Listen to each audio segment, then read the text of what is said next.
United States changes its attitude towards China, deal with China as it is, show respect to China, show respect to the Chinese people, and don't try to impose your prejudice. The problem is, though, that the rest of the world is now scrambling to do deals with the US. Some of those are quite close to being signed, according to America. So where does that leave China? Well, if you hold a gun at the head of anyone, most people will panic and will be desperate and probably will do what you command or dictate for them to do. But whether they are willing to do that, whether they really respect your authority or control, that's another thing. But the problem is that in this scenario, to use your metaphor, the US has the bigger gun. And so China ends up having more to lose from this trade war, doesn't it? You know, it can't sustain the loss of 15% of its export market, i.e. what you export to the US.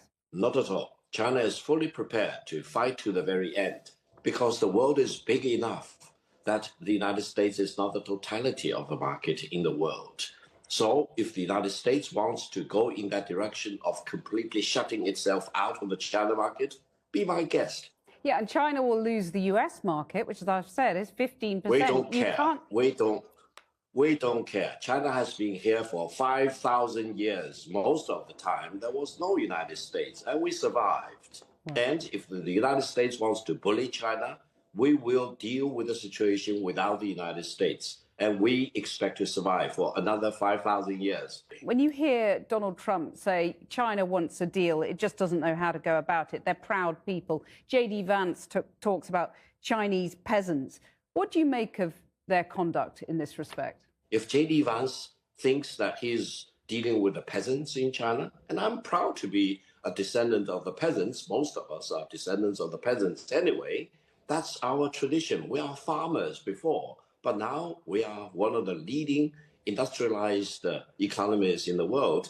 So I'm sorry, J.D. Vance doesn't know what he's talking about. And therefore, I don't think there will be China-US dialogue unless the United States changes its attitude towards China. Deal with China as it is, show respect to China, show respect to the Chinese people, and don't try to impose your prejudice and biased view about China or about the rest of the world. We will not buy that kind of prejudice or discrimination from the United States. No, we will never buy that story.